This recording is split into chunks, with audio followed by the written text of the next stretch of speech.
Assalamualaikum warahmatullahi wabarakatuh. Kami dari kelompok 8 ingin mempresentasikan kewajaran, pengungkapan, dan tren masa depan dalam akuntansi.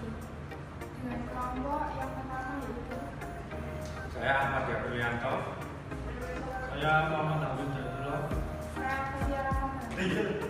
Perkenalkan, nama saya Yusron Nafiuddin.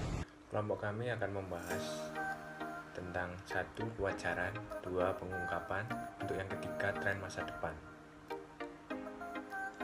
Untuk yang pertama ada kewajaran. Kewajaran dibagi menjadi 3.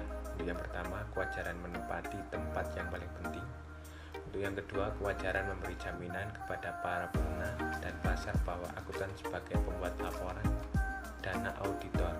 Untuk yang ketiga, sebagai pemeriksa telah berusaha untuk bertindak adil. Untuk yang selanjutnya, kewajaran dalam akuntansi. Untuk yang pertama, kewajaran sebagai netralitas dalam penyajian. Kewajaran paling tepat dijabarkan dalam literatur dan persyaratan akuntansi profesional sebagai pernyataan netralitas dari akuntan dalam pembuatan laporan. Untuk yang kedua, doktrin benar dan wajar. Menurut pemahaman umum, pandangan ini berarti penyajian akun-akun yang berdasarkan prinsip-prinsip akuntansi yang berlaku umum dengan menggunakan angka-angka yang akurat. Untuk selanjutnya dilanjutkan oleh rekan saya. Kewajaran dalam distribusi. A. Kontribusi Rawls.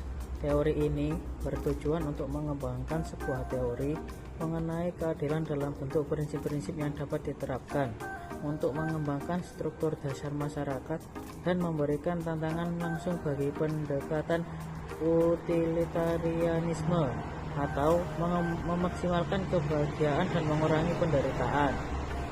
B. Kontribusi Nozick.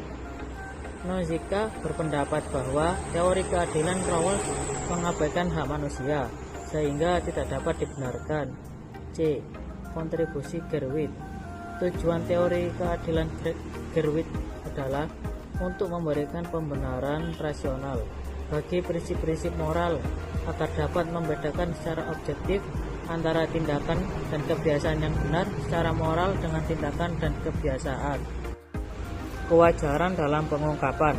Prinsip kewajaran dalam pengungkapan meminta adanya perluasan bagi pengungkapan akuntansi konvensional untuk mengakomodasi seluruh pihak-pihak yang berkepentingan, di mana arti dari pengungkapan adalah informasi yang diberikan oleh perusahaan kepada pihak-pihak yang berkepentingan mengenai keadaan perusahaan.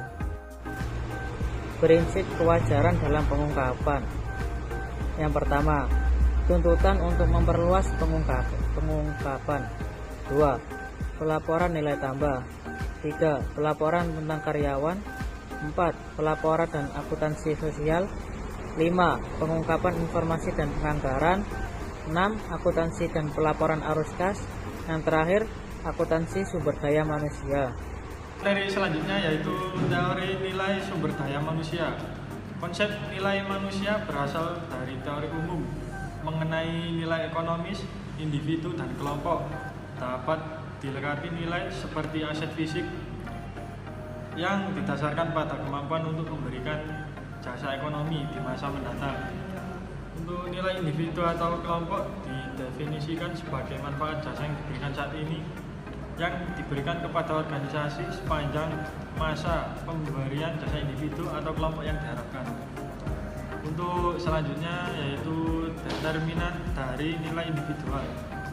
Pada model Plumhouse, ukuran yang digunakan untuk mengukur manfaat manusia adalah nilai expected realizable-nya. Nilai individu merupakan interaksi antara dua variabel. Untuk selanjutnya determinan dari nilai kelompok. Ada 3 variabel yang mempengaruhi aktivitas perusahaan dalam pengelolaan manusia. Likert Bowers. 1. Variabel kasual. 2. Variabel intervening. 3. Variabel hasil akhir. Variabel terikat yang merefleksikan hasil yang dicapai oleh suatu perusahaan.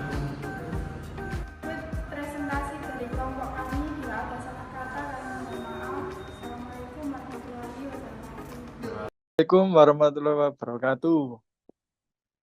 Waalaikumsalam warahmatullahi Waalaikumsalam wabarakatuh. warahmatullahi wabarakatuh.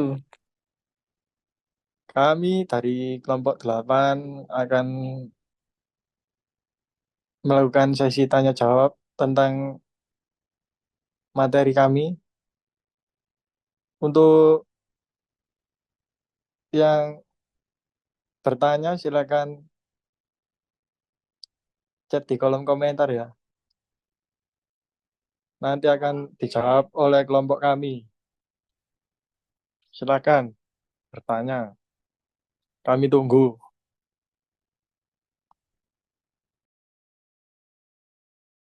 Berikan waktu kami sebentar untuk mencari jawabannya. Baik, saya akan menjawab pertanyaan dari Mas Bagus.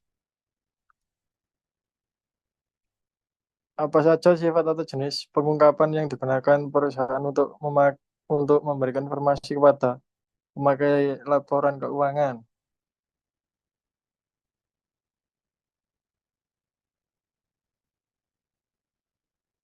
Sifat atau jenis pengungkapan yang digunakan perusahaan untuk memberikan informasi kepada pemakai laporan keuangan terbagi menjadi dua, yakni pengungkapan sukarela, voluntary disclosure, dan pengungkapan wajib atau discretionary disclosure.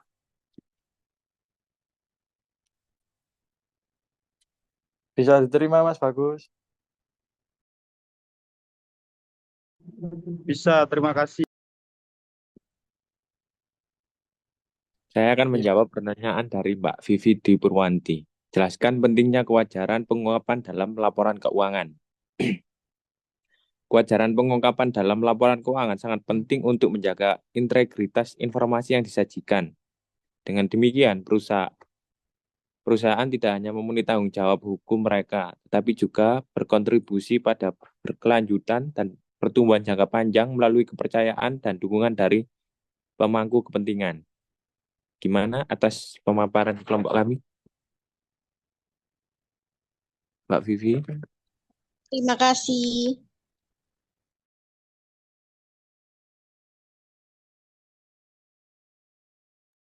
Baik, di sini saya akan menjawab pertanyaan dari Mas Miko. Untuk pertanyaan bagaimana peran akuntansi dalam mendukung transparansi dan kewajaran pengungkapan di era digitalisasi dan apa keterampilan baru yang harus mereka miliki untuk tetap relevan di masa depan?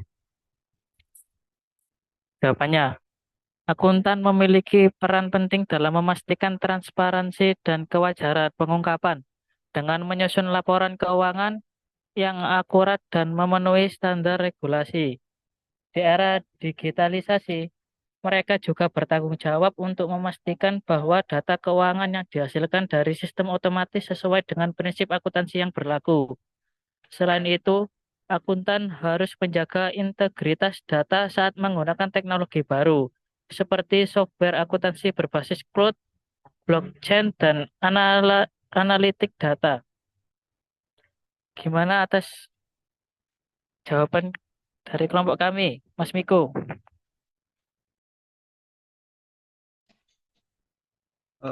Lalu apa keterampilan baru yang harus mereka miliki untuk tetap relevan di masa yang mendatang? Maaf, bisa diulang lagi pertanyaannya, Mas Miko? Ya, kan tadi sudah dijelaskan ya sama sampean, terus apa keterampilan baru yang harus mereka miliki untuk tetap relevan di masa mendatang?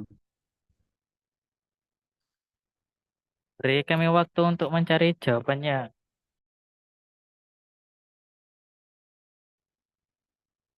Saya akan menambahkan jawaban dari Mas Afik tadi. Untuk tetap relevan di masa depan, akuntan perlu mengembangkan keterampilan baru seperti pemahaman tentang data analistik, kemampuan untuk bekerja dengan alat otomatisasi, dan pengetahuan tentang cybersecurity untuk melindungi informasi keuangan sensitif.